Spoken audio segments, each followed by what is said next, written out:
Sejam todos bem-vindos e bem-vindas a esse nosso programa, que é resultado de uma parceria entre a Secretaria da Saúde, Justiça e Educação. Hoje nós temos duas convidadas muito especiais aqui para o canal, a doutora Silmara Deusotto, né, que é médica e assessora do gabinete da Secretaria Estadual de Saúde.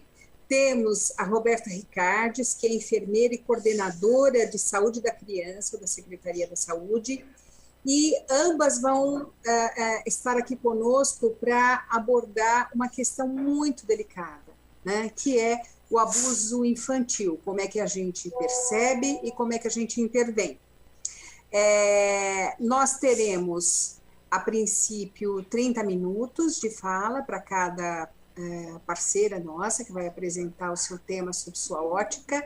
Nós teremos nos bastidores a nossa professora Juliette, que é colaboradora da EFAP, formadora da EFAP também, que vai estar acompanhando essa transmissão e colhendo de vocês lá no chat toda o questionamento que vocês tiverem, os comentários, as sugestões. E depois da fala das duas parceiras nossas aqui, nós abriremos para responder a essas questões, tá ok? A gente pede a você aí que está nos assistindo, que é professor, que faz parte do grupo gestor da escola, que se não estiver com a presença aí do quadro de apoio escolar, que os convide, né? Convide essas pessoas para estarem aqui conosco assistindo a esse programa, porque ele traz essas informações que são delicadas, né? Porque, na verdade, assim, o que a gente precisa saber, né, sobre esse tema, para que a gente, no nosso contexto aí da escola, a gente consiga ter a sensibilidade quando a gente pressente que alguma coisa está precisando da nossa intervenção e da nossa atenção, tá ok? Então, eu vou passar a palavra primeiro para a Roberta Ricardes. Roberta, muito obrigada, eu passo a palavra para você e você já começa a sua fala até que a gente receba aqui posteriormente a doutora Silmara, tá ok? Seja muito bem-vinda, Roberta, muito obrigada. Agradeço, Silene, pelo convite, é uma honra estar aqui no Centro de Mídias de vocês, né? Essa participação é muito importante para a gente, enquanto saúde, essa parceria. A educação tem que vir muito junto com a gente nesse trabalho, né? Nós temos que trabalhar sempre juntos, porque eu não consigo enxergar a criança longe da escola, né? A gente já tem observado aí a dificuldade que é você ter uma criança fora da escola nesse período de pandemia. Eu trabalho dentro da Secretaria Estadual de Saúde, coordeno a área técnica da saúde da criança do estado de São Paulo, através dos programas que nós temos para criança de 0 até 9 anos de idade, tá? Segundo o Ministério da Saúde. Então, hoje eu fui convidada para falar de um tema que para nós é muito caro, né? É um tema triste em falar, né, e saber que as nossas crianças ainda são vítimas de violência. Então, eu queria compartilhar um pouquinho com vocês o que a gente tem feito, como que a gente tem atuado nessas questões e contar, né, com a colaboração de vocês também e essa parceria que já existe, mas fortalecê-la de alguma forma. Eu vou iniciar minha apresentação e depois a gente vai conversando. A minha apresentação é breve, tá? Então, eu vou falar o que é a violência, né? Vou partir dessa violência pensando sempre na criança e ela se estende também pelo adolescente, mas, como eu falei, eu faço saúde da criança, né? A gente acaba focando muito em criança nesse sentido. Bom, para falar de violência, a gente tem que conceituar o que é a violência, né? Então, para entender e saber como trabalhar com as questões de violência, a gente precisa saber o que é a violência. Então, a violência ela já foi conceituada em 2002 por Brung, que é um uso intencional da força física do poder, tá? E ela pode ser real ou ameaça. Então, assim, a violência não precisa ser vivida, praticada na sua íntegra, mas ela pode ser só uma ameaça, tá? E ela pode ser contra a si próprio, ela pode ser contra outra pessoa, contra um grupo de pessoas e contra uma comunidade, né? Que resulte ou tenha grande possibilidade de resultar em algum tipo de lesão. E essa lesão pode ser, né, corporal, levando à morte dessa pessoa, danos psicológicos, deficiência do desenvolvimento infantil e a privação de algo. Tá? Então, esse é o conceito básico de violência para a gente começar a falar. A partir daí, a gente tem que começar a caracterizar os tipos de violência, né? Então, como que a gente caracteriza os tipos de violência? Então, ela se implica da posição de poder do mais forte sobre o mais fraco, e nesse caso é o poder de alguém sobre uma criança ou um adolescente. Ocorre a invasão do corpo desta criança ou desse adolescente através de força física ou violência sexual. Ocorre a coisificação do outro, então ele se transforma no objeto de uso dessa pessoa que exerce a violência contra ele, e é mantido pelo complô do silêncio. Uma criança que vivencia violência, ela sofre violência muitas vezes num ambiente conhecido, familiar ou da sua convivência social, e ali muitas vezes as pessoas sabem que ela sofre esse tipo de violência e não vão atrás de uma assistência para essa criança.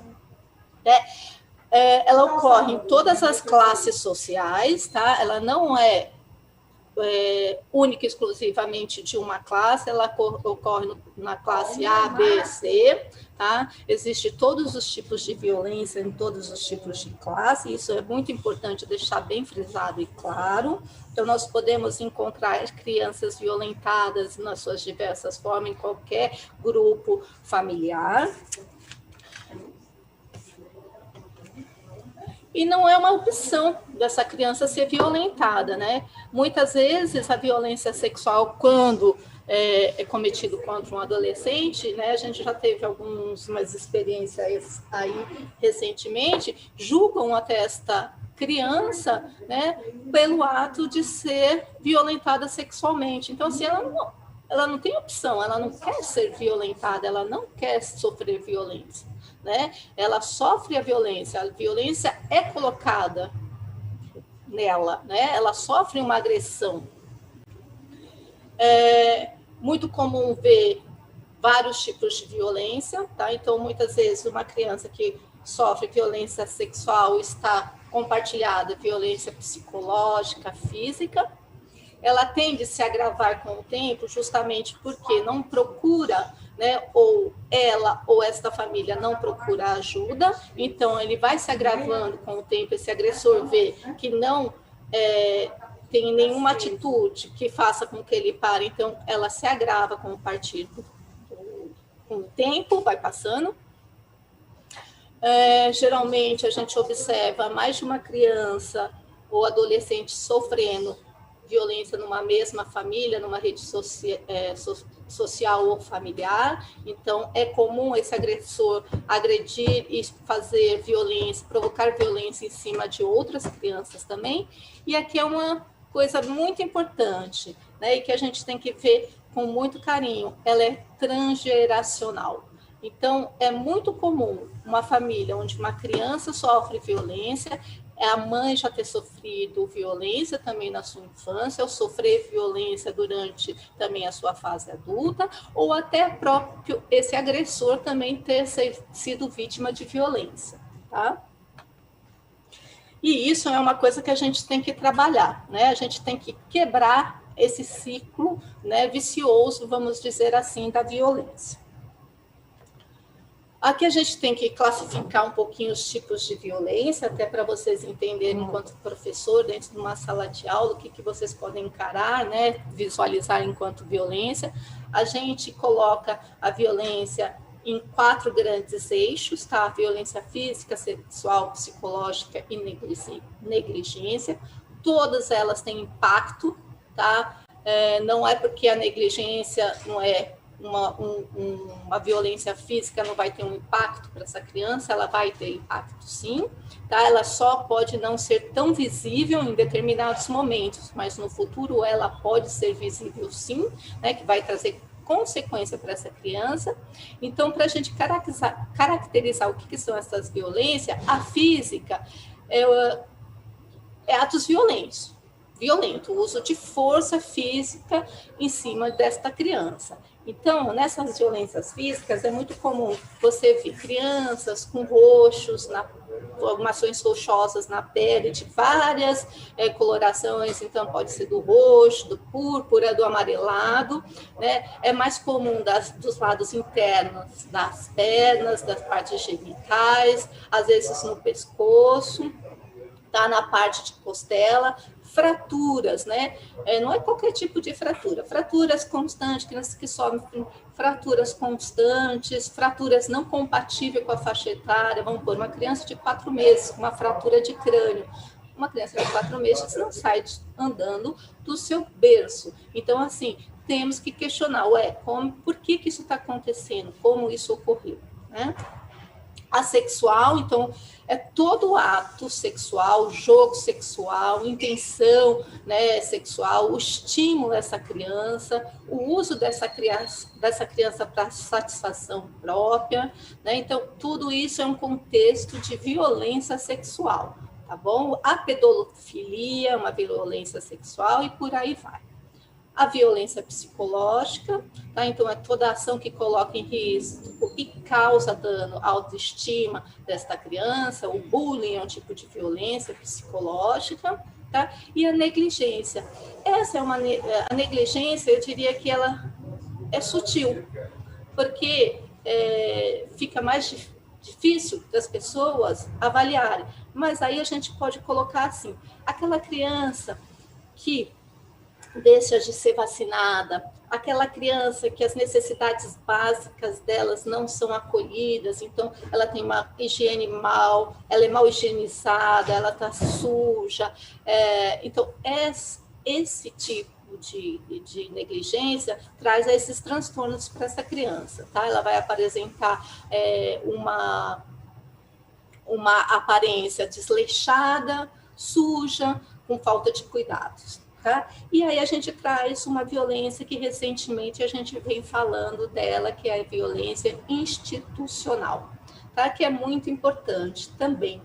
Essa violência é aquela entendida como a prática, né? A praticada por uma instituição pública ou conveniada, né? Inclusive quando ela gera a revitimização desta criança. Então, se eu sou uma instituição que acolhe essa criança, que atende essa criança e faço ela vivenciar algum tipo de violência ou violências que ela já teve lá atrás, fazendo com que ela conte diversas vezes o que ela passou, a situação que ela vem passando, né, na vida dela durante esse período de violência, eu estou fazendo uma violência institucional.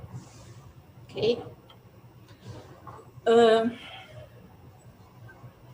Aqui eu coloco para vocês, de uma forma geral, alguns comportamentos a se observar no jovem ou nas crianças vítimas de violência, e aqui eu coloquei uma série de comportamentos que é mais fácil para o professor de uma sala de aula observar, tá? Existem mais inúmeros outros comportamentos, tá? Mas assim, dentro de uma sala de aula fica mais fácil observar esses comportamentos. Então, uma criança ansiosa, com choros constantes sem motivo, medo, automutilação, escarificações, principalmente em braço e em perna, que hoje a gente encontra bastante, o desejo da morte ou até a tentativa de suicídio, as marcas de violência no corpo, então esses roxos, machucados constantes na pele e de lesões recentes e tardias, então de vários graus de tempos de lesões, os ataques de pânico,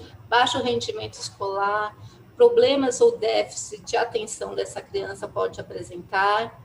O sentimento de inferioridade é muito constante e presente nessa criança.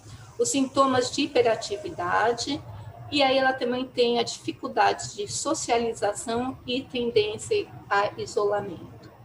As crianças menores, é muito comum você, principalmente que as que sofrem abuso sexual, elas não aceitarem colo, né? Você não consegue colocar ela no colo, principalmente se é um homem.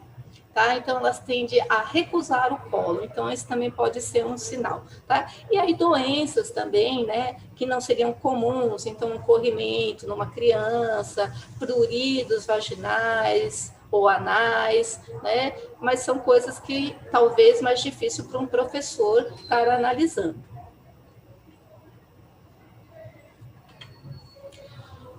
Aqui eu trago para vocês uma lei interessante, que ela saiu em 2017, que é a Lei 13.431, né, que ela estabelece o sistema de garantia de direitos da criança e do adolescente vítima ou testemunha da violência, né, e ela altera lá o ECA, né, que é a Lei 8.069, de 1990. Lembrando que o ano passado o ECA fez 30 anos de sua existência.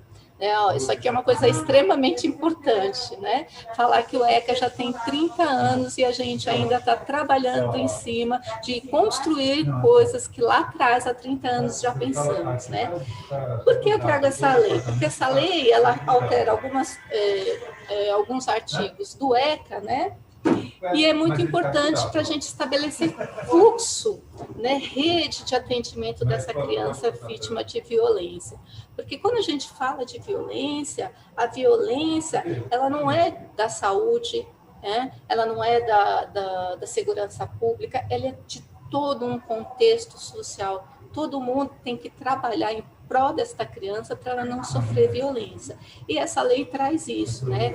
Ela exige uma adequação de fluxos e protocolos nos territórios, né, onde essa criança está inserida, melhorando a atuação dos diversos órgãos e agentes corresponsáveis, tanto no âmbito municipal quanto estadual, que precisam dialogar entre si e trabalhar de maneira harmônica e coordenada para atingir o objetivo comum, que é a proteção integral e prioritária das crianças e adolescentes vítimas ou testemunhas de violência. Né? Então, assim, ela traz algo óbvio que a gente tem que estar trabalhando. Né? E é muito difícil se a gente for analisar para trabalhar nessa integração que a lei traz. Mas por que eu trago isso? Porque quando a gente fala em violência, a gente tem que construir uma rede de atenção a essas crianças vítimas de violência. E vou além, a gente tem que construir uma rede para prevenir a violência, tá? Porque o mais importante que é atender a violência é prevenir que ela exista, né? Porque essa criança não sofra violência, né? Uma violência física, uma violência sexual, para que ela possa ser um adulto saudável. Então, para isso acontecer, a gente tem que trabalhar em rede, né? Porque se a gente não trabalhar em rede, a gente não consegue dar conta dessa assistência a essa criança. Então, o que é essa rede? A rede é uma rede intersetorial, né? É uma rede que se dialoga dentro de um território. Ela é constituída por todos os atores presentes naquele território. E aí surge a escola, como um grande parceiro dessa rede, a saúde no atendimento dessas vítimas e também na intenção de não vitimizar esta criança, assistência social. Esses três, gente, assim, tem que andar de mãozinha dada para atender as questões de violência. Não dá para trabalhar em rede sem estar os três trabalhando junto. É extremamente difícil quando a gente fala em criança, se esses três não estarem atuando junto, se esses três não se conhecerem, não se conversarem. Né? Essa rede também... Oi, Roberta. Me desculpe, mas nós estamos tendo um barulho de fundo no seu ambiente muito alto e nós não conseguimos entender direito a sua fala. Será que é possível você diminuir esse barulho do seu ambiente? Desculpa, eu vou ver aqui o que está acontecendo. Um minutinho só. Por favor.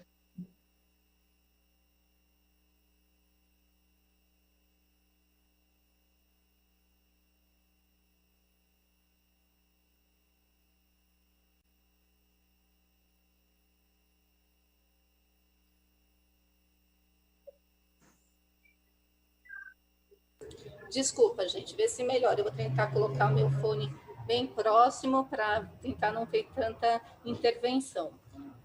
Vocês querem que eu volte um pouco? Se você puder voltar no slide anterior, okay, vai ser bem interessante, Roberta. Vamos lá.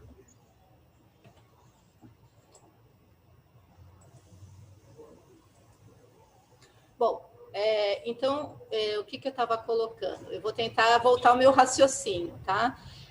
Que em 2017, né, foi publicada essa Lei 13.431, que ela altera alguns artigos do ECA, tá?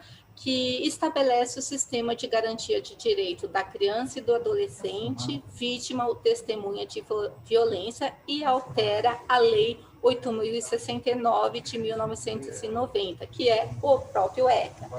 Lembrando e observando aqui que ele está fazendo 30 anos de sua existência e a gente ainda patina em algumas situações para trabalhar com ele. Né? O que coloca essa lei? Nada mais, nada menos, né, que é uma coisa que já teria que estar funcionando, era bem óbvio, né? Ele exige uma adequação de fluxos e protocolos nos territórios para melhorar a atuação dos diversos órgãos e agentes corresponsáveis, tanto no âmbito municipal quanto estadual, que precisam dialogar entre si e trabalhar de maneira harmônica e coordenada para atingir o objetivo comum, que é a proteção integral e prioritária das crianças e dos adolescentes. E aqui ele coloca essas crianças tanto vítimas de violência ou testemunhas de violência, né? Então, assim, é uma coisa óbvia, né? A gente tem que trabalhar em conjunto, intersetorialmente, para dar conta dessa demanda. Essa demanda não é única de um órgão só, não é única da saúde, não é única da segurança pública, não é única do judiciário. Nós todos temos que nos integrar para poder dar conta dessa demanda. Bom, então, como é que a gente pode dar conta dessa demanda? Formando uma rede de cuidado de violência, né? Não só uma rede de cuidado de violência, mas sim, um pouquinho além, uma rede de prevenção de violência, né? Que é mais importante ainda, além de cuidar, é prevenir que ela ocorra dentro do meu território. Né? Então, eu preciso interagir, eu preciso ter uma rede que se dialoga dentro desse território, eu preciso conhecer o meu território, eu preciso saber o que eu tenho ali dentro, quem trabalha ali dentro, quem faz essa intersetorialidade, quais os sistemas que atuam. Então, eu tenho a saúde que trabalha lá dentro, e quem que é essa saúde? É a atenção básica, né? É o hospital, é os NAFs, eu tenho o hospital de urgências e emergência, um pronto-socorro, eu tenho o CRAS, o CREA dentro dessa rede, desse território, eu tenho as escolas extremamente importantes, que a gente vem vendo isso agora na pandemia, né, que essas crianças fora da escola aumentou e muito, né, a violência, né, elas estão sofrendo violência de muitos aspectos dentro das suas residências, né, querendo ou não, a escola é um lugar de proteção para essa criança, um lugar seguro dessa criança, né? Quem faz parte também dessa rede? Conselhos tutelares, segurança pública, IML, judiciário, a variedade de infância e juventude, organizações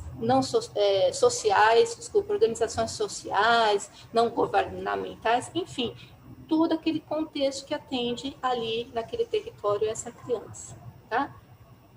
Então, eu preciso conhecer o que eu tenho nesse meu território, nós precisamos dialogar e entender o que cada um faz para atender as crianças. Só assim a gente vai conseguir entender e dar continuidade num processo de acolhimento dessas crianças e de assistência a essas crianças.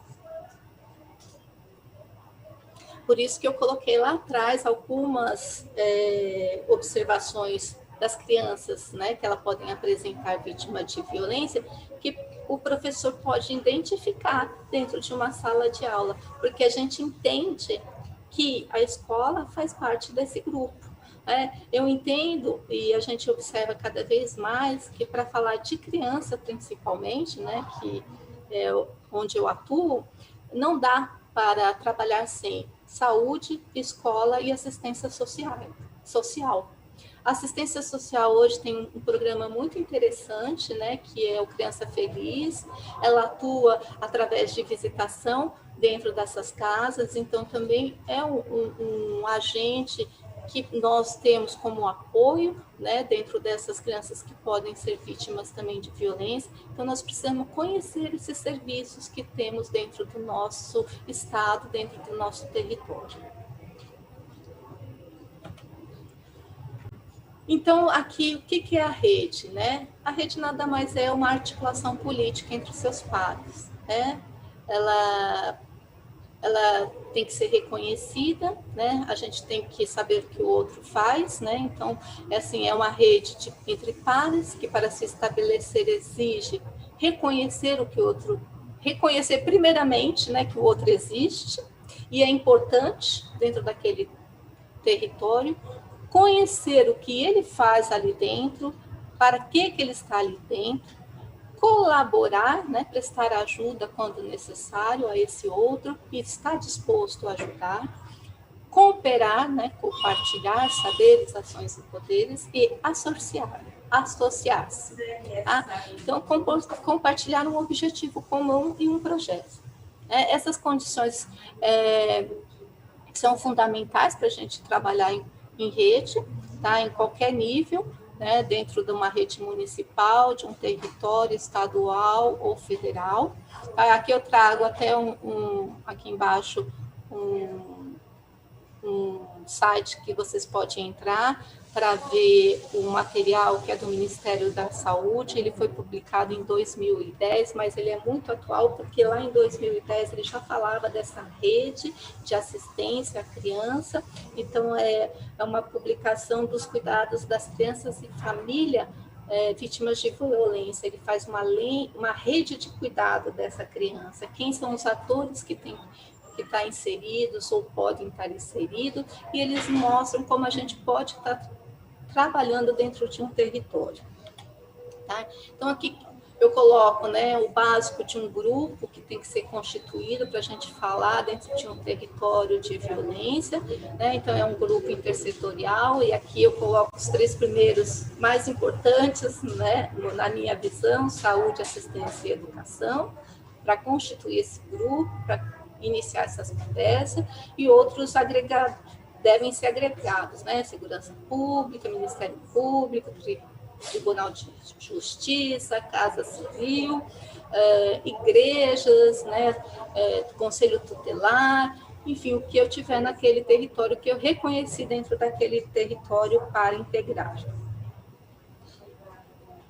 A cultura também é um agente muito importante, né? As crianças passam muito tempo fazendo esporte, estando em alguma associação cultural, então o pessoal da cultura também é muito importante agregar nesses grupos.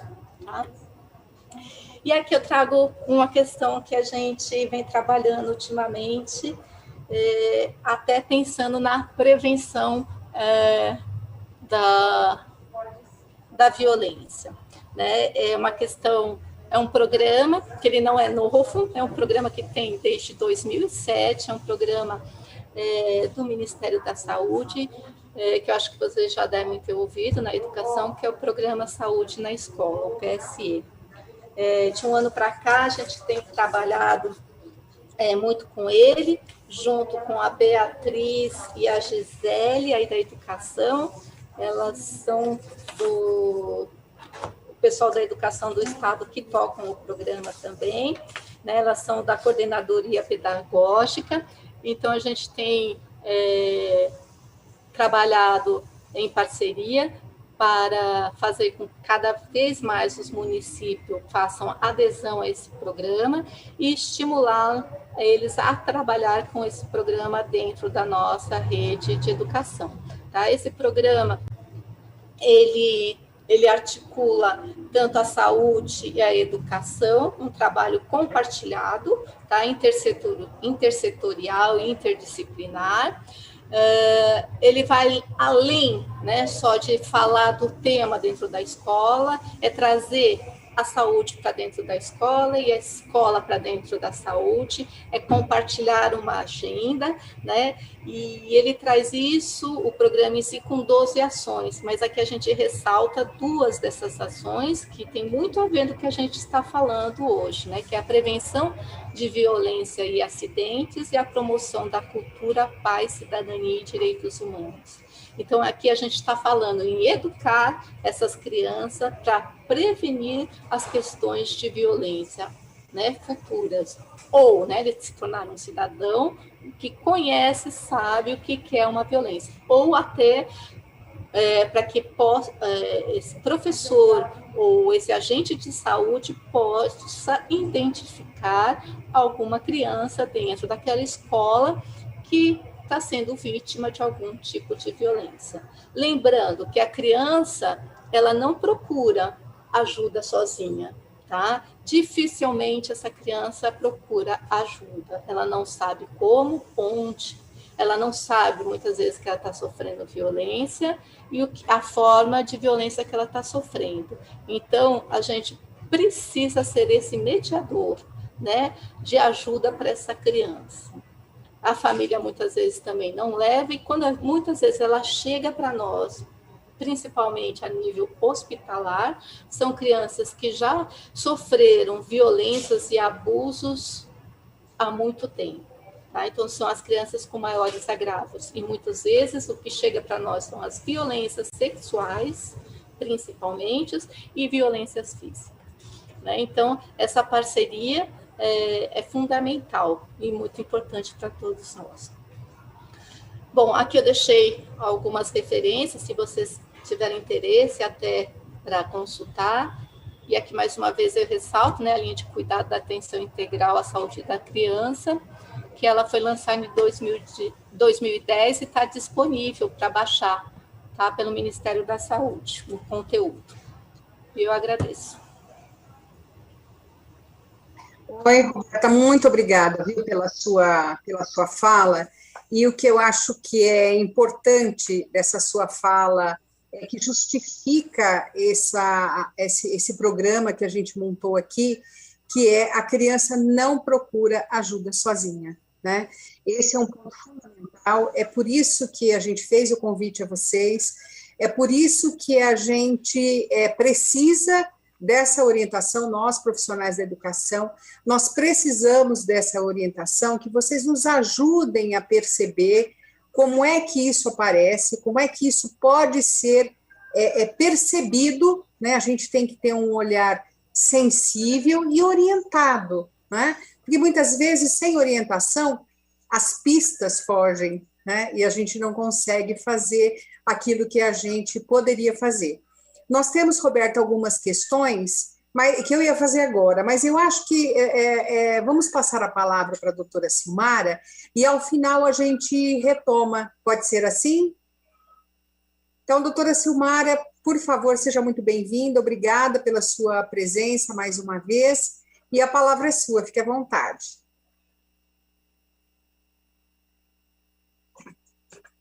Né? Para mim, que sempre estou trabalhando com vocês, assim, é sempre um aprendizado. Eu vou trazer algumas coisas até fortalecendo toda a fala da Roberta, né? Tem alguns números também para apresentar para todos nós, para poder ilustrar de uma forma dinâmica toda essa problemática do abuso infantil. Vou colocar aqui a minha apresentação.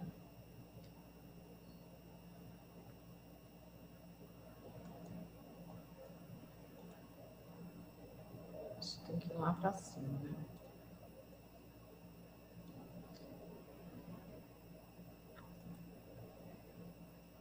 Tá ok? Mas acho que tá. Então, quero agradecer, né? Esse projeto escolar para a gente é um ganho, né? Em matéria de intersetorialidade, é uma oportunidade que a gente tem de fazer essa conversa diretamente com os professores. Eu acredito que a gente vai conseguir combater essa história da violência realmente com esse apoio que a gente está dando para a educação e essa parceria que eu acho que vai ser daqui para frente uma parceria eterna, porque a gente precisa da educação para fazer nossas ações e a educação precisa do nosso apoio, porque sozinho a gente não consegue fazer nada. Meu nome é Silmara, sou médica, fui ginecologista por muitos anos, hoje em dia trabalho com saúde pública e me deram a tarefa de coordenar o GT de combate às violências. Eu trabalho diretamente no gabinete, né, na chefia de gabinete, e o que facilita muitas das nossas ações com relação à intersetorialidade, a grandes propostas, eu acho que facilita bastante. Dentro do grupo de trabalho que a gente tem, né, a gente tem várias coordenadorias, como na educação também vocês têm várias coordenadorias. Então, todas as coordenadorias da secretaria fazem parte desse grupo. Então, a gente consegue refirmar protocolos, a gente consegue fazer uma agenda permanente para que essa discussão seja feita mensalmente e até em excepcionalidades semanalmente, às vezes a gente trabalha com a violência. A gente tem um grupo de discussão amplo, tanto no intersetorial quanto no intrasetorial, dentro da secretaria, com formação dos grupos regionais de violência, que eu vou falar para vocês também. Dentro dessa história toda, a gente está ligado também a instrumentos internacionais, que são os Objetivos de Desenvolvimento Sustentável, que é uma coisa que também dá para trabalhar na escola, né? Dentro da violência, a gente consegue trabalhar com 4 indicadores, 4 objetivos extremamente importantes, que é a saúde e bem-estar, que é o nosso maior eixo, a educação de qualidade, a igualdade de gênero e a justiça e paz. Então, com isso, a gente consegue ampliar todo o escopo da saúde nesses outros 3 objetivos e que fazem com que a gente precise dos parceiros para conseguir cumprir essas tarefas. Esse instrumento dos Objetivos de Desenvolvimento Sustentável, até vou voltar um pouquinho, ele é um pacto feito com 197 países pela ONU, com a melhoria da qualidade de vida das pessoas até 2030. Antes faltavam muitos anos, agora faltam bem menos, né? Então a gente está quase chegando em 2030 e a gente tem muito a percorrer nesse nosso caminho. Dentro das frentes que nós abrimos com relação ao grupo, né, ao GT, a gente consegue abrir frente a todas as violências. Abrimos frente à violência sexual com um grupo determinado, violência doméstica, temos o projeto de vida, que usa o agente de saúde como um veículo para entender um pouco a violência no território. A gente tem o projeto Fênix, que é um projeto que acolhe mulheres vítimas de violência doméstica, que tiveram grandes sequelas, então existe toda uma formalização do atendimento dessas pessoas. A violência contra as crianças e adolescentes, que estamos discutindo hoje, né? O projeto escolar e o Saúde na Escola, que a Roberta explicou brilhantemente, e que a gente vai dar total apoio a todos os municípios inscritos, e acho que a inscrição, se não me engano, Roberta, é até 17 de março, não é isso? E a gente está muito ansioso em saber o montante desses municípios, os projetos, para que a gente consiga dar o devido apoio com os 2 eixos que a Roberta falou. Temos a violência contra os idosos, das quais também fazemos webconferências, temos ações determinadas com cada área temática. Violência contra pessoas com deficiência, que estamos elaborando um curso EAD, das quais todos os profissionais podem estar se inscrevendo a partir de agosto. Violência contra o trabalhador, violência contra populações vulneráveis. O único que a gente não conseguiu ainda fazer uma discussão mais apurada foi contra os privados de liberdade. Por isso que está numa corzinha mais apagada, porque a gente ainda tem que começar a fazer essa discussão, porque a violência dentro da violência é muito complicada da gente discutir. Em matéria de crianças e adolescentes, são as nossas prioridades, uma vez que a gente acha que tem uma luz, né? Trabalhar a violência tanto na Fundação Casa quanto os institucionalizados. a violência contra LGBTI+, contra as famílias desaparecidas. Estamos fazendo protocolos de atendimento específicos a essas famílias desaparecidas, porque a gente não fazia nada com essas famílias. E a negligência também é uma grande forma de violência, como a gente já discutiu com Roberta.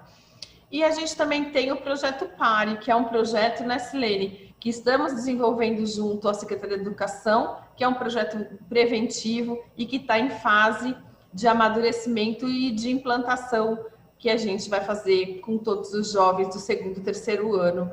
E vai ser um projeto que vai capacitar também os professores, e que é um projeto que é uma prevenção de violência baseada em escolhas, tanto de escolhas de álcool e drogas, quanto escolhas de relacionamentos abusivos, você consegue utilizar o projeto para todas as formas de violência que a gente conhece.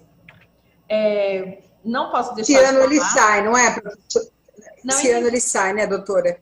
Ai, tomara, porque assim, o Canadá fica toda hora, porque é um projeto canadense, o Canadá está ansioso para saber tanto se a gente conseguiu fazer, quanto os nossos resultados, porque eles estão achando que aqui no Brasil vai ter um impacto gigante e a gente vai se colocar lá no topo, né, dos países desenvolvidos que já desenvolvem esse projeto, e que eu acho que a gente vai ter um ganho muito grande para os nossos meninos e para nós mesmos, né? Porque eu tive a oportunidade também de aprender muito quando eu participei dos projetos, né? Que eu tive que fazer vivência em todos para poder estar falando sobre eles. Então, assim, eu acho que todo mundo vai ganhar. Nós, os professores, os nossos alunos, a sociedade em geral. E então, eu não posso deixar de falar sobre a notificação.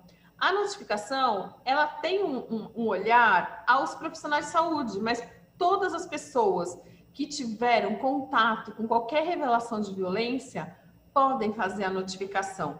Essa ficha de notificação de violência, ela fica em 2 endereços primordialmente. Na Vigilância Epidemiológica, que é um endereço que vai ficar aqui com vocês, e na página da Secretaria da Saúde. Existem municípios, o município de Cunha, se vocês tiverem interesse de olhar esse projeto, é um projeto que está como experiência exitosa. Foi uma estratégia desse município, da região de Taubaté, que utilizou a estratégia da educação como a porta de entrada para diminuir a violência dentro do município.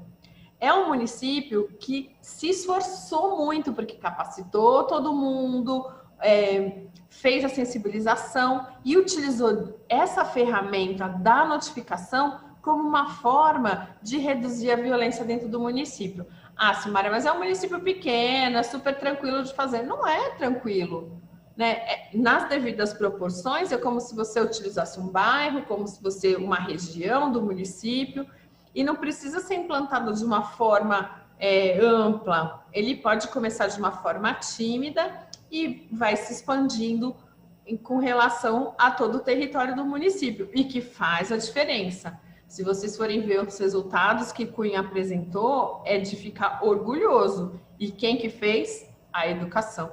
Então, aqui, mais uma vez, eu parabenizo a equipe da educação e a equipe de vigilância do município de Cunha, que nos abrilhantaram, tanto com a apresentação no final do ano no fórum, está gravado. Tudo isso que eu estou contando para vocês estão todos na página da secretaria e são todas webconferências gravadas, que podem ser utilizadas em qualquer ambiente. Então, assim, é livre o acesso e é muito bacana a gente rediscutir e revisitar a todo momento. Bom, quando a gente fala de violência de criança, a cada 7 minutos uma criança ou um adolescente entre 10 e 19 anos morre em algum lugar do mundo, vítima de homicídio ou de alguma forma de conflito armado ou uma violência coletiva. Então, assim, é um dado horroroso para esse país, né? Porque a gente acha que nós somos um país que não está em guerra, mas vamos pensar, a cada 7 minutos uma criança morre, é grave demais, né? As violências e os acidentes são as maiores causas de morte nas crianças de 1 a 19 anos neste país. Então, não tem como a gente ficar escondendo esse dado, é um dado público, é um dado que está circulando em todas as plataformas científicas, então é muito complicado a gente ter esse número dizendo do nosso país. Dentro das causas externas, né, o suicídio hoje em dia é a terceira maior causa de morte nos adolescentes de 15 a 25 anos. Então, assim, a gente precisa ficar muito atento aos sinais, né? Porque um adolescente que se suicida dentro de uma comunidade, ele tanto pode ser um momento de terror para essa comunidade, né? Aonde falhamos, o que deixamos de observar, como pode ser um espelho para outros adolescentes e fazer uma coisa de repetição. Nós temos uns casos em Botucatu, das quais os adolescentes se combinaram de se suicidar no mesmo dia. E foi um suicídio coletivo, e isso é um absurdo acontecer. E tinha um até institucionalizado que teve a visita dos amigos, teve tudo direitinho, mas na hora de cumprir a tarefa, eles se suicidaram de uma forma coletiva. Foi um horror na cidade, acho que isso foi em 2016, faz um tempo, mas assim, chocou a todos, porque todos tinham a mesma idade e usaram a mesma metodologia para chegar nessa finalidade que é o autoextermínio. Então, a gente precisa tomar muito cuidado aos sinais que a Roberta já falou, e eu também vou destacar aqui um pouquinho. A gente é considerado a quinta nação mais violenta do mundo. A gente não está em guerra. Então, assim, vamos repensar, né? O que a gente tem que passar para esses meninos, para esses adolescentes que vivem em ambientes hostis e que podem chegar na escola achando que também que tem que reproduzir a hostilidade da comunidade que vivem no seu meio e que isso precisa ser coibido. Dentro das formas de violência, a Roberta já falou, né? Tem a física, emocional, os maus tratos, a negligência, exploração comercial, exploração sexual. Existem muitas meninas em situação de exploração sexual nas cidades ribeiras onde passam estradas. Então, os postos de gasolina, eles são os locais onde essas meninas são vendidas praticamente. Então, a gente precisa ficar com muita atenção na escola, o tipo do ambiente e trazer essas meninas para perto da gente para que essa revelação as tire desse local hostil. Né? Lógico que o abandono da escola é a primeira coisa que elas vão pensar quando elas começam a ganhar dinheiro, mesmo com a prostituição. Então, a gente tem uma equipe que trabalha isso dentro do Estado, né, junto à Secretaria de Justiça, e que faz o resgate dessas meninas e mulheres e meninos também, né? Na região de registro, a prostituição era de meninas e meninos nesses postos de gasolina. E a Polícia Rodoviária foi o grande agente, né, de observação e que fez com que essas crianças e adolescentes voltassem para a escola.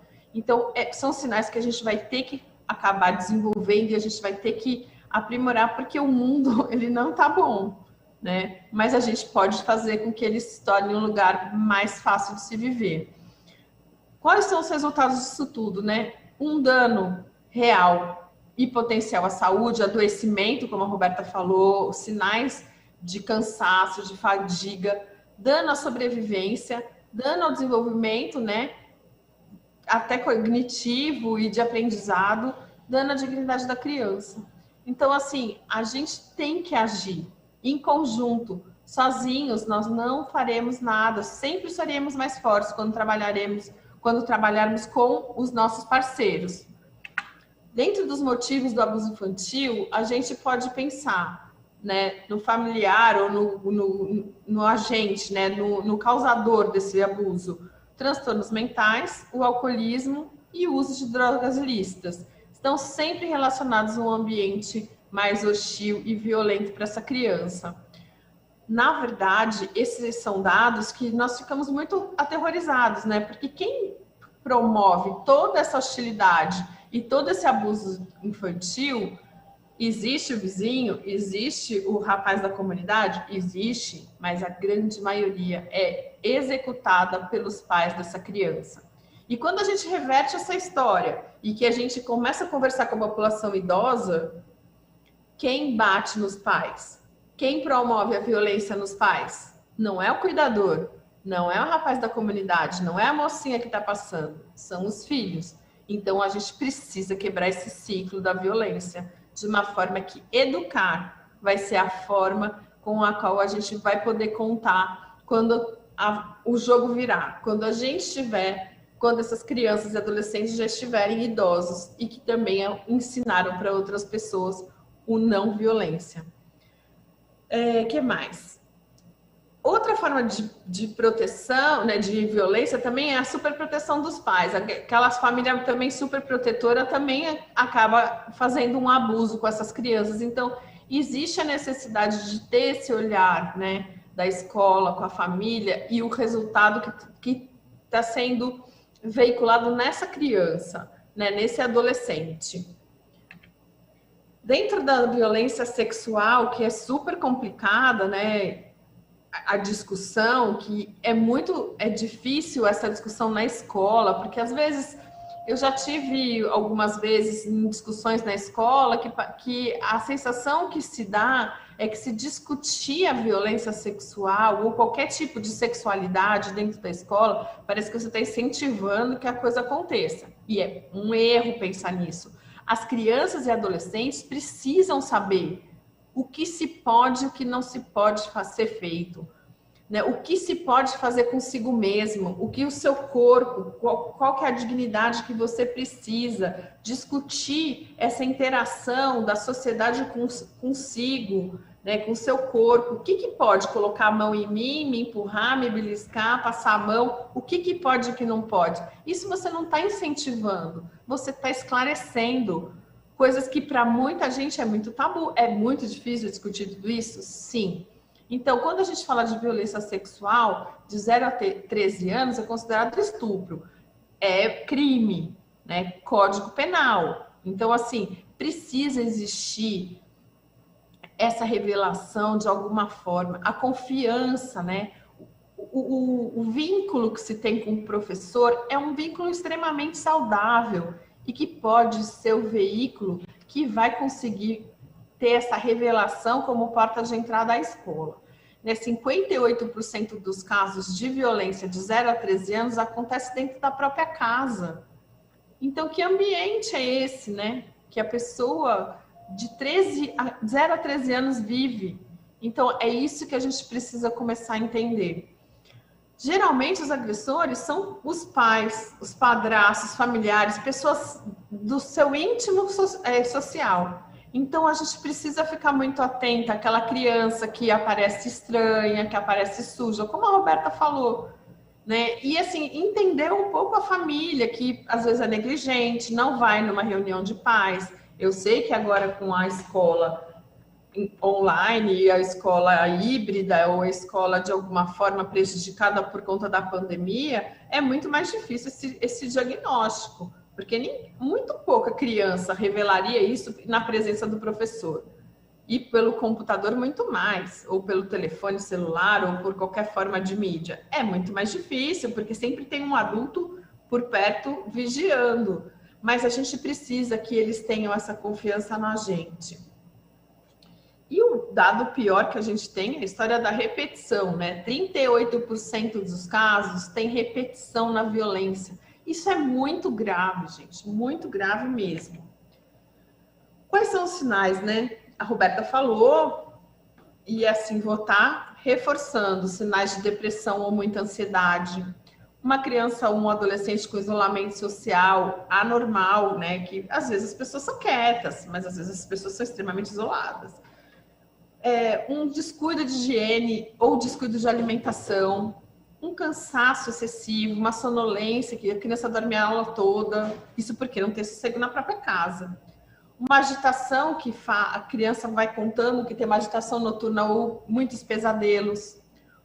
O uso precoce de álcool e drogas, né, faz com que a gente tenha um ambiente propício a que as coisas não deem certo. A dificuldade de concentração, poucas relações de amizade, muitos têm isolamento social, mas outros têm um grupo muito fechado. Uma criança, um adolescente com tristeza constante, um choro frequente, descabido, que não tem motivo social algum para que aquilo aconteça. E muitos deles revelam pensamentos suicidas. Então, a gente precisa ficar muito atento aos desenhos, às redações, que às vezes tem um caráter negativo. que na própria redação existem algumas dicas que as coisas não estão indo muito bem. Né? Escreve com português correto, um pensamento linear adequado, mas com pensamentos estranhos.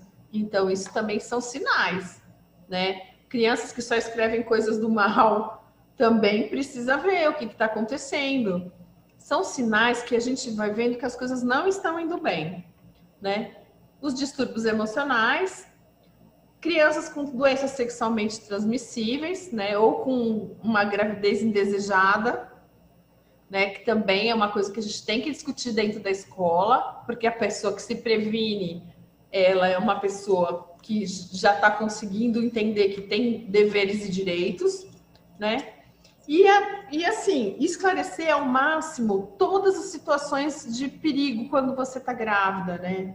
Porque às vezes, na tentativa de resolver uma situação que não é desejável, ela acaba se colocando em risco e acaba morrendo por um aborto clandestino.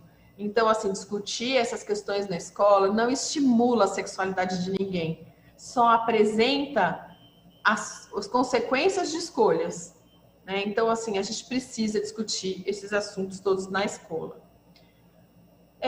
Tem outros sinais, né, que é o crescimento deficiente e baixo peso, uso de roupas inadequadas para o clima, um baita de um calor e a criatura com blusa de manga. Quando você vai olhar, existem beliscões, existem pequenas fraturas, que às vezes as crianças, por ter o osso mais maleável, elas fazem a fratura, os pais não levam porque bateram na criança e acaba tendo deformidades no braço. Já vi várias crianças assim no pronto-socorro, né? Criança que faz xixi na roupa ou que fala que faz xixi na cama depois dos 7 anos precisa ser observado com um jeito mais carinhoso. Criança que perde a fala, que não consegue falar de jeito nenhum, né? Que aí desenvolve gagueira e outras patologias da fala. Criança com vacinação atrasada, isso mostra uma negligência gigante da família. Problema com sono, que refere a que não consegue dormir, que tem dificuldade.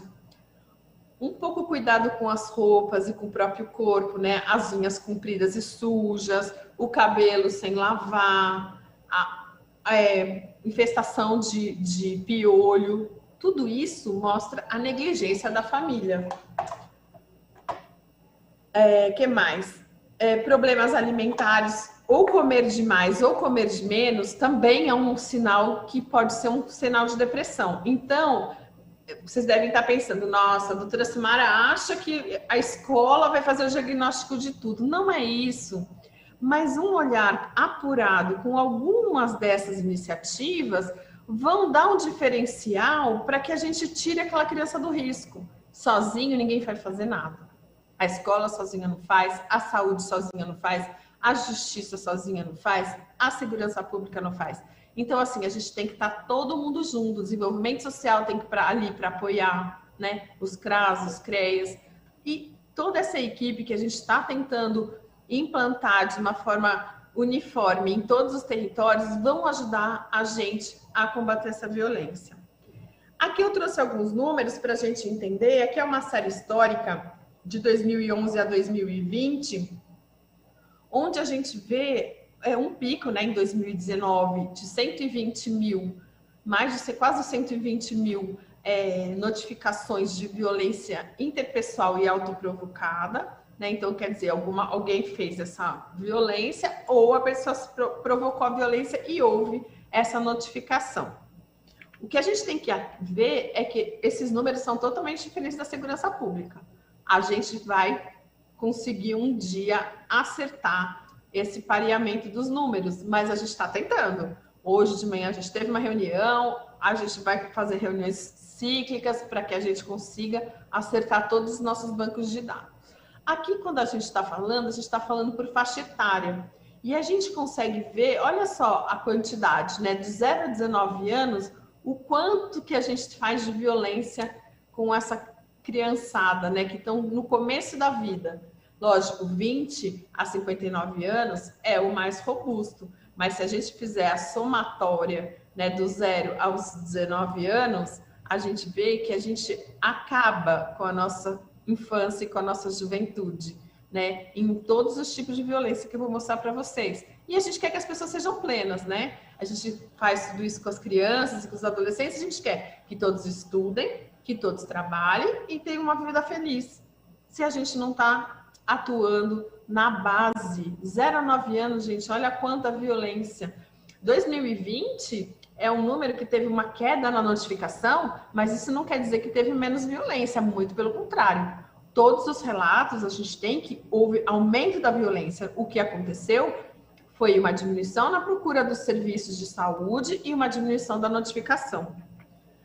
Aqui, olha só, de 15 a 19 anos, de 10 a 14 anos. Então, assim, a gente mostrando esses dados da nossa juventude, né, das nossas crianças, a gente começa a ver o quanto que a gente está pecando em não trabalhar de uma forma uniforme, né, com todas as pastas.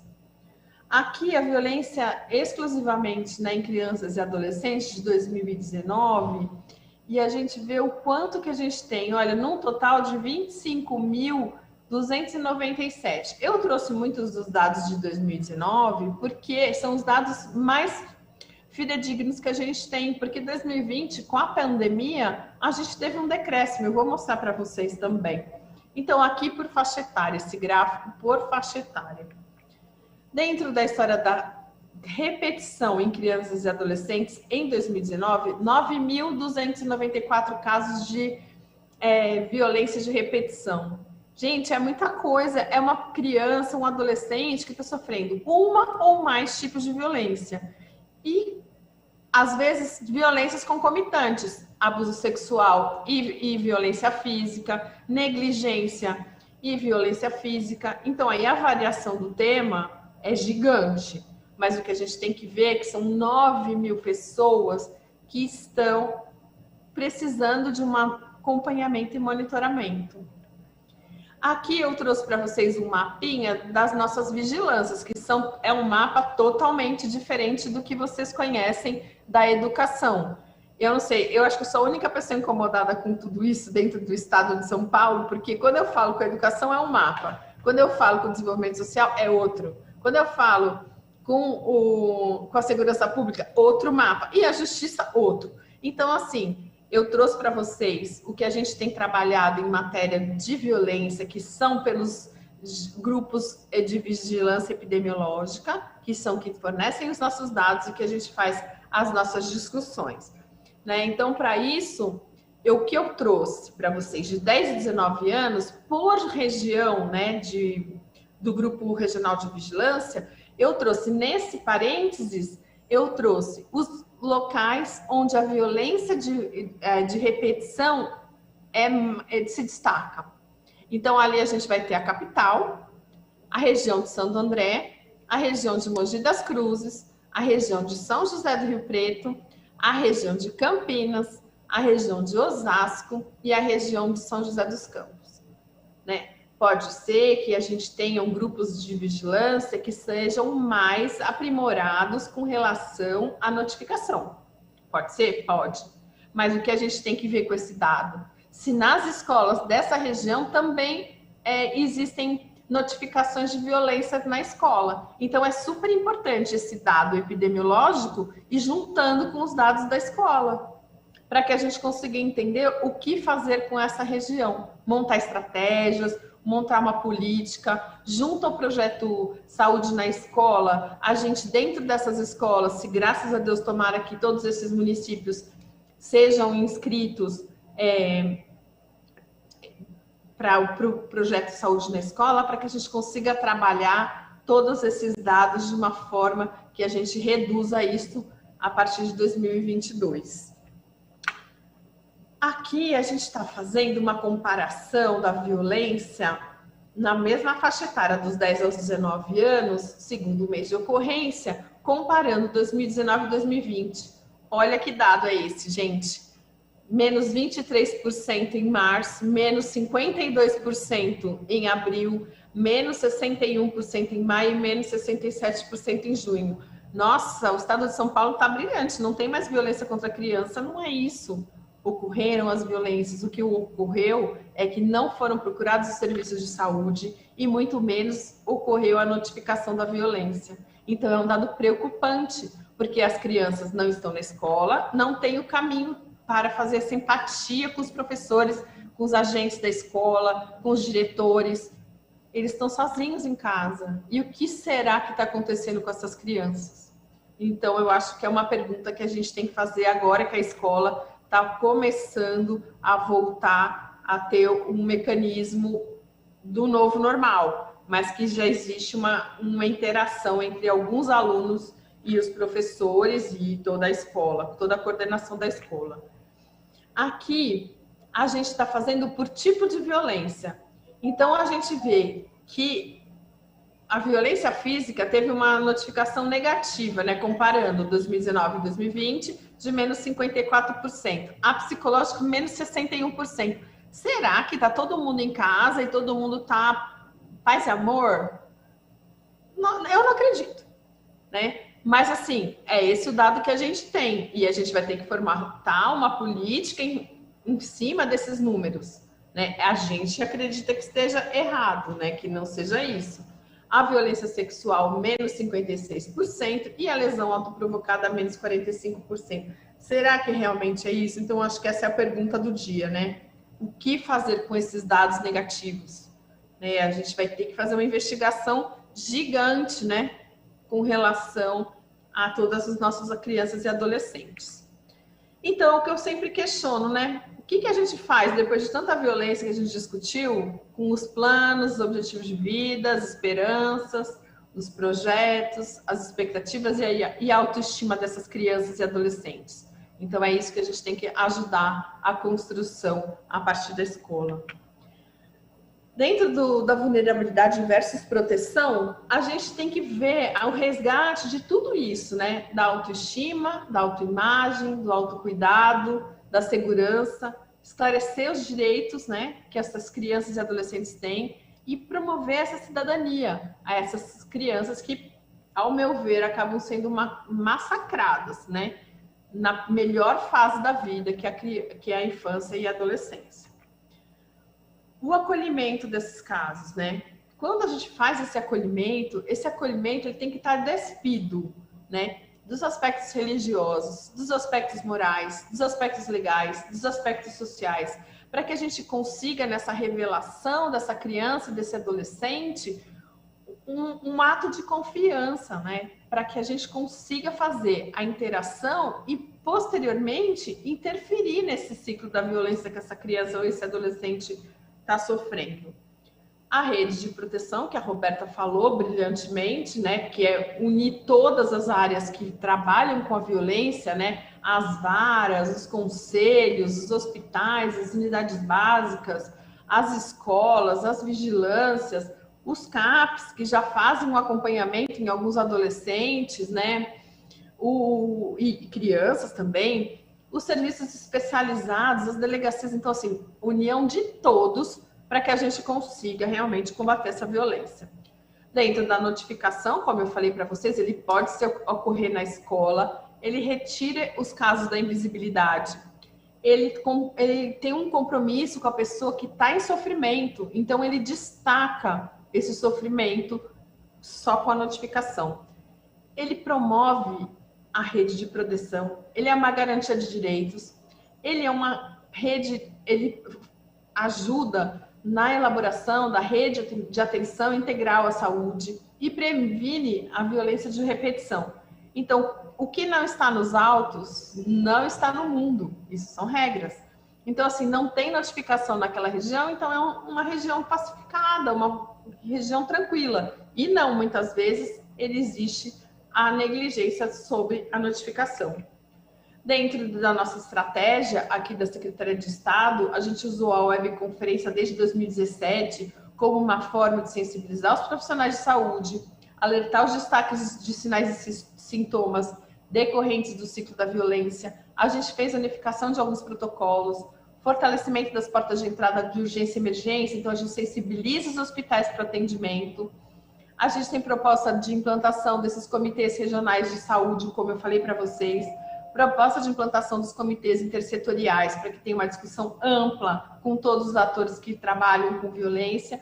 E a gente tem um estímulo na página da Secretaria de Estado para que tudo que vocês precisem estejam nessa página, tanto do cidadão tenha condições de acessar de uma forma tranquila, quanto nós consigamos expandir, né, divulgar e fazer com que todas as pessoas tenham acesso e rediscutam a violência com vários protocolos, manuais, webconferências, revisitem as webs, que tem muitos temas. Dentro da página, né, ela é de fácil acesso, você pode acessar tanto de um computador normal pela internet, que você vai ter na página do cidadão, logo no ícone assim, onde está a flechinha, você vai conseguir ver o item violências, e lá você consegue abrir muitos itens. Quanto no smartphone, quem tiver um telefone com internet consegue abrir a página da secretaria e o primeiro item é violências. Então fica muito fácil da gente fazer o acesso, que lá a gente tem os locais de atendimento, tanto os nossos de saúde, os 24 horas e os de acompanhamento. Todos os atendimentos 24 horas, eles estão sublinhados de cor-de-rosa. Nós temos lá os endereços de todas as delegacias da mulher. A gente tem o endereço da Casa da Mulher Brasileira, que também facilita o atendimento, de todos os CRAS, de todos os CREAS. Então, ali é um momento que a gente consegue dar informação ao cidadão de uma forma tranquila. A notificação, mais uma vez, dando destaque à notificação. Ele é o dispositivo disparador dos processos e instrumentos de gestão, dá uma visibilidade ao problema, articula intersetorialmente, uma vez que destacado esse problema, ele pode mover ações para que a gente combata essa violência, que seja local ou que seja regional. Às vezes existe um problema regional que a gente vai ter que entender. Organiza os serviços de saúde, articula intersetorialmente, mostrando e pontuando as necessidades daquele território, daquela comunidade, forma essas redes de atenção e proteção, e é uma garantia de direitos. Então, a gente, com uma simples notificação, a gente consegue modificar a situação de violência de um território. É isso que eu tinha para falar para vocês. Muito obrigada. Aqui estão os meus contatos. Eu estou à disposição para responder perguntas. Ok, doutora Silmara, muito obrigada pela sua fala, pela sua presença aqui novamente. Já é uma parceira com quem a gente conta já há um tempo, e a sua experiência, toda a informação e esse tom humanizador, né, das suas colocações são sempre assim muito preciosos aqui para nós na educação. Eu gostaria de aproveitar que a palavra está com você, depois eu tenho uma pergunta para a Roberta também. Mas tem uma pergunta aqui que seria a seguinte, Silmara, para você discorrer um pouco em que medida a superproteção se torna uma forma de violência. Isso algumas pessoas colocaram que não entenderam muito bem, ficaram meio preocupadas. Então, quando a gente começa a ver a superproteção dessa família com relação à criança ou adolescente, ela impacta exatamente no desenvolvimento, né? É aquela família que, por amar demais, proteger demais, ela acaba sufocando aquela criatura e ela se torna uma pessoa estranha. Então, assim, ela tem um relacionamento difícil com os colegas, por superproteção dos próprios pais, né? Por coisas que acabam vivendo na matéria de opressão. Então, a gente consegue entender, pode até atrapalhar cognitivamente essa criança, né? A superproteção, porque a mãe fica tão em cima, ou os pais, os avós, Então, assim, a gente precisa fazer uma libertação dessa criança, porque vira uma forma de opressão e uma forma de que modifica o comportamento da criança na sociedade e na própria escola. Não sei se eu fui clara, eu posso até... Se alguém quiser... Não, foi clara, Silmara. Deixa eu aproveitar, então, uma outra questão. A gente tem algumas, mas em função do tempo a gente vai dar uma pinçada, né? E a gente vai ter outras oportunidades, com certeza, para conversarmos.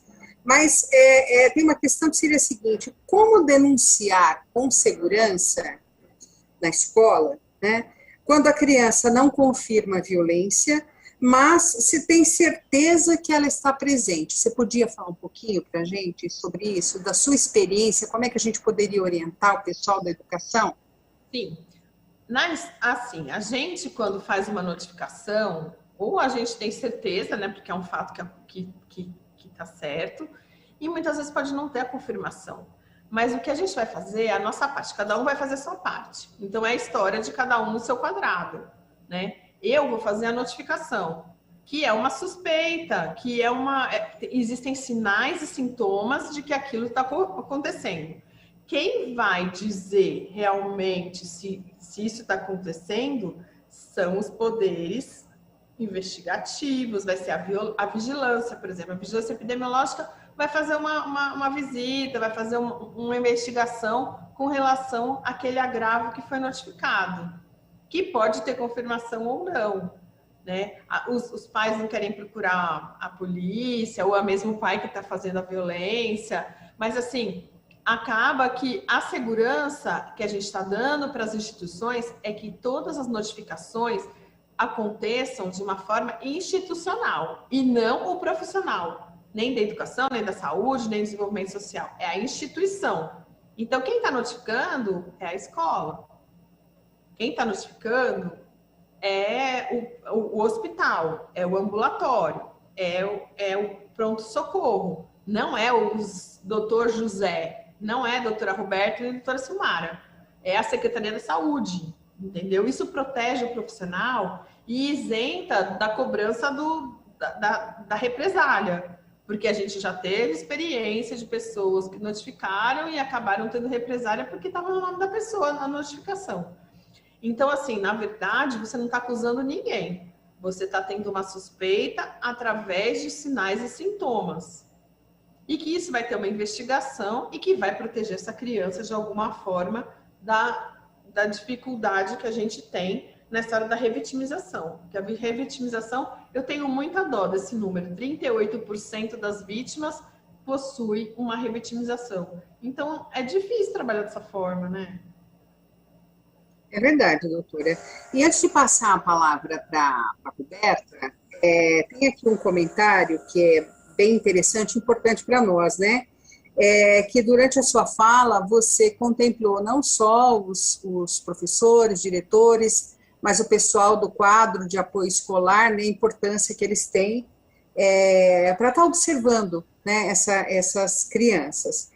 Então, tem aqui um comentário que é o seguinte, que concorda contigo e diz que há muita sensibilidade nos profissionais do quadro de apoio escolar, porque eles conversam com os alunos no portão, no pátio, na hora do intervalo, na hora da merenda, ou quando o aluno vai até a secretaria, né? Então, a pessoa se sentiu contemplada aí com a sua fala, que realmente, às vezes, a criança precisa de um interlocutor e todo o quadro, né, de profissionais da educação pode ser eleito aí, qualquer um desse quadro pode ser eleito pela sensibilidade que apresentar no momento, pelo olhar atento, né, pelo conhecimento que tiver. Então, esse programa, ele tem esse objetivo, né, trabalhar com todos esses profissionais, para que a gente, junto com vocês, essa parceria que é entre a saúde e a justiça, a gente consiga se alimentar com as experiências e os conhecimentos e tratar melhor, né, das nossas crianças e até a gente mesmo aprender como olhar de outro jeito para aquilo que está à nossa volta, né? Muito obrigada, viu, doutora?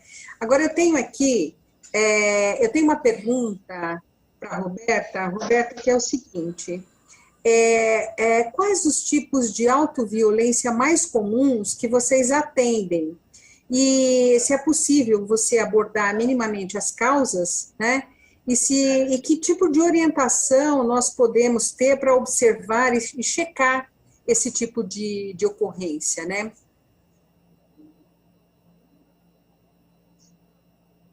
Bom, O mais comum é as escorificações, tá? Que as crianças fazem no braço. E, geralmente elas tendem a fazer em grupos, tá?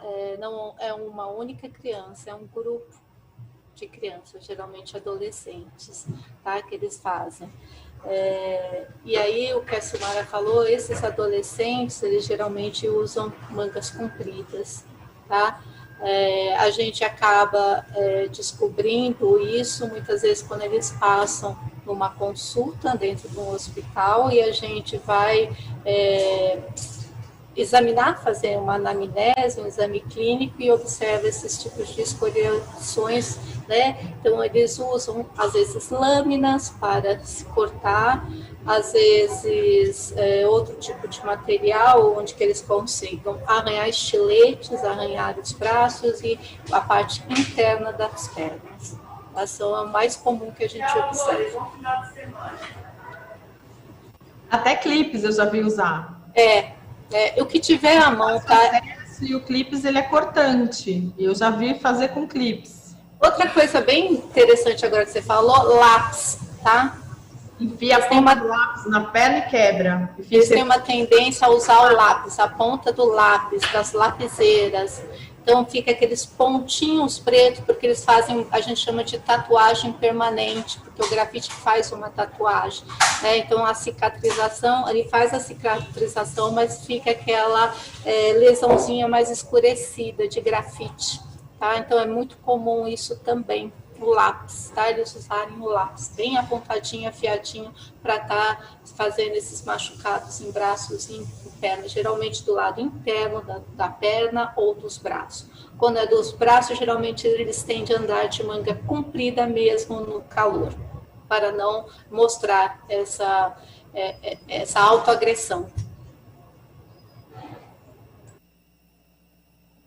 Ok, Roberta. Uma outra questão você citou lá atrás, que as crianças podem ser vítimas, testemunhas de violência. Você poderia explicar um pouco o que significa esse termo, testemunha de violência, e que isso é uma violência? Você poderia explicitar melhor? Vítima de violência, fica bem claro, ela, né, sofreu o ato de violência em si. O outro é quando ela presencia um ato de violência para um familiar ou um assassinato numa região onde ela mora, é uma violência. Então, ela presenciou alguma agressão realizada a outra pessoa. Ou até o próprio abuso de um irmão, né? Também. Então, um ato dentro da sua própria residência, fora da sua residência, no seu convívio social. Que tipo de atendimento é feito para essa ocorrência, que é tão... É uma cicatriz, né, na alma de qualquer criança? Que tipo de atendimento é feito? Então, existe a gente tem que fazer o acolhimento e existe um sistema de proteção desta criança, onde ela é levada para um sistema de proteção, onde ela é tirada desse círculo, né, social onde ela convive e protegida pelo Estado para que ela não sofra maiores danos, né, se uma vez ela está sendo colocada a vida dela em risco, que são as medidas protetivas existentes. Ok. Doutora Silmara, vocês poderiam explicar um pouquinho sobre essa inscrição do programa de saúde na escola? Vocês citaram, acho que é dia 17/3, né, o prazo. Vocês pode explicar, por gentileza, porque a gente tem aí um... Eu estou empolgadíssima com isso, mas quem sabe é a Roberta. Eu sou de gente aí que pode estar precisando dessa informação. Então, na realidade, ele vai até dia 16 de março, ele finalizava agora em fevereiro, ele foi expandido até março. Então, assim, o município que faz a solicitação, faz a inscrição para o Ministério, através do e-gestor, que é um sistema da saúde, tá? Ele é um programa da saúde com parceria da educação. Então, é Ministério da Saúde e MEC que participa, tá? Porém, a execução, que a gente diz, é da saúde com participação da educação. Então, quem faz a adesão é o gestor municipal, tá? Então, pode ser o gestor de saúde, ele vai no e-gestor, ele entra na pasta do e-gestor, ele vai fazer a inscrição dele para o programa, e aí vai ser compartilhado tanto do gestor, né, a disponibilidade do gestor da saúde como gestor da educação naquele município, de trabalhar com o programa dentro do município, tá? O programa, o município vai colocar quem são as escolas que ele vai trabalhar, ele não precisa trabalhar com todas as escolas dentro desse município, ele aponta as escolas que ele vai trabalhar, priorizando as escolas prioritárias, onde que tem crianças do Bolsa Família, crianças de medidas protetivas, crianças indígenas, quilombolas, né, escolas quilombolas, mas não precisa necessariamente só ser essas escolas, então tem que ser 50% dessas escolas e outros 50% eu posso trabalhar com outras determinadas escolas que eu escolhi. Então, assim, é importante esse gestor fazer uma avaliação das necessidades dessa escola, né, desse território, o que eu preciso trabalhar. Ele não precisa trabalhar com os 12 temas dentro de uma escola, ele pode ter os temas obrigatórios a ser trabalhado, e ele pode trabalhar conforme as necessidades daquela região. Então, assim, violência, vamos pôr, eu tenho uma região dentro uma escola dentro de uma região do meu município, que eu sei que essas crianças sofrem muita violência, independente de que tipo. Então, quando fizer essa programação, eu insiro dentro dos temas elencados, dos 12 temas, trabalhar com as questões de violência e paz, entendeu? Então, assim, ele vai ter que selecionar as escolas que ele quer trabalhar. Isso é a opção do município. E ainda tem um recurso que o Ministério da Saúde também fornece a esse município para trabalhar com esse programa. Eu posso passar para vocês tudo direitinho, onde pode acessar, se você quiser, para eles passarem para os municípios. As escolas podem ser municipais, estaduais, EJAs, federais, então pode ser creches, primeiro e segundo fundamental, ensino médio, não tem problema, qualquer escola pode trabalhar com o programa. Ok, muito obrigada. A gente vai deixar, eu acho que você colocou no seu material esse link, não foi? Eu acho que não. Eu acho que eu só coloquei o link da linha de cuidado. Se você quer me passar, eu faço chegar até o pessoal, a gente divulga, né, para que todos tenham esse caminho bem apropriado aí. Nós tivemos também a participação da professora Cátia Aparecida, da professora Luciana, né? Elas retomam aquela solicitação para dar uma recuperada em como é que a gente faz esse primeiro contato no sentido da ajuda.